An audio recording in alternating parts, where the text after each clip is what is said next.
आज Doubtnut app download करें। Doubtnut पर अपने सभी गणित, रसायन विज्ञान, भौतिक विज्ञान और जीव विज्ञान के डाउट्स का करो सफाया। बस प्रश्न की फोटो खींचो, एक ही प्रश्न को क्रॉप करो और तुरंत वीडियो सोल्यूशन पाओ।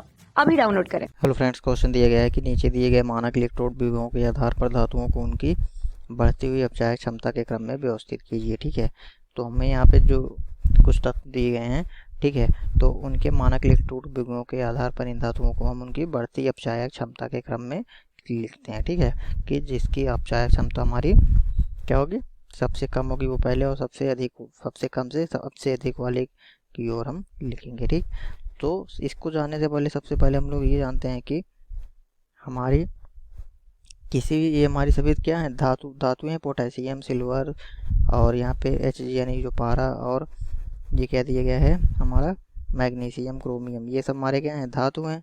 ठीक है, तो किसी भी धातु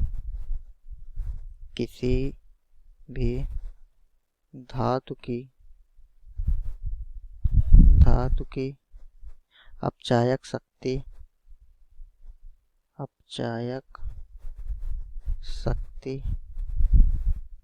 ठीक, किसी भी धातु की जो अपचायक शक्ति होती है किस पे निर्भर करती है, उसके ऑक्सीकरण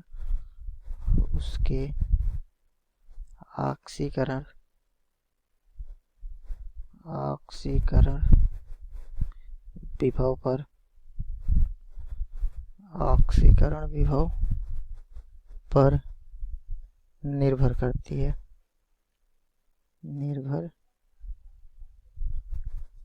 है।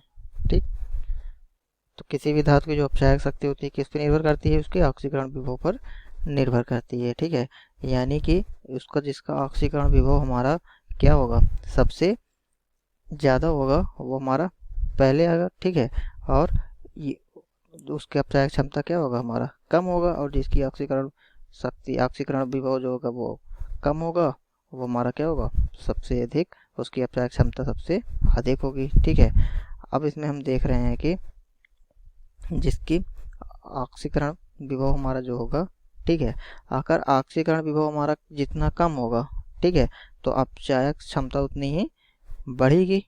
ठीक है, अधिक होगी, और जितना ही ऑक्सीकरण विभव हमारा अधिक होगा उतनी ही ऑक्सीकरण अपचायक क्षमता जो होगी वह कम होगी। ठीक है, तो अगर इनमें से अगर हम देखते हैं तो सबसे अधिक हमारी अपचायक क्षमता किसकी है, तो यहाँ पे हम देख रहे हैं कि 0.8 वोल्ट किसका है, सिल्वर का।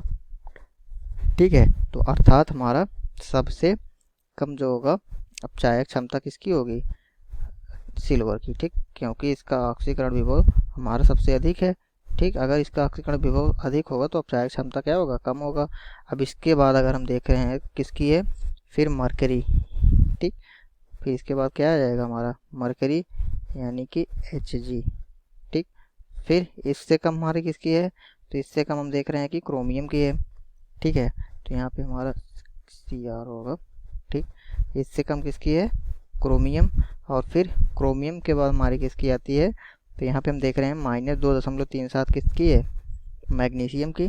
ठीक, फिर इसके बाद क्रोमियम के बाद मैग्नीशियम, और सबसे अधिक किसकी होगी, हमारी पोटेशियम की। पोटेशियम को कितना दिया गया, -2.93। ठीक, तो सबसे अधिक जो है अपचायक क्षमता हमारी मैग्नीशियम की, और सबसे कम अपचायक क्षमता सिल्वर की। ठीक है, तो जिसकी अपचायक क्षमता जो अधिक होगी, ठीक है, तो उसकी ऑक्सीकरण विभव क्या होगा, कम होगा। जिसका ऑक्सीकरण विभव कम होगा उसकी अपचायक क्षमता अधिक होगी। ठीक है, तो इस प्रकार से यह हमारा जो है मानक इलेक्ट्रोड विभवों के ठीक आधार पर धातुओं के उनकी बढ़ती हुई अपचायक क्षमता का ये सही क्रम है। ठीक, तो ये हमारा आंसर हुआ। धन्यवाद। कक्षा 6 से 12वीं से लेकर नीट, IIT, JEE वो एडवांस के लेवल तक 1 करोड़ से ज्यादा छात्रों का भरोसा। आज ही डाउनलोड करें डाउटनेट ऐप या व्हाट्सएप करें अपने सारे डाउट्स 8400 400 400 पर।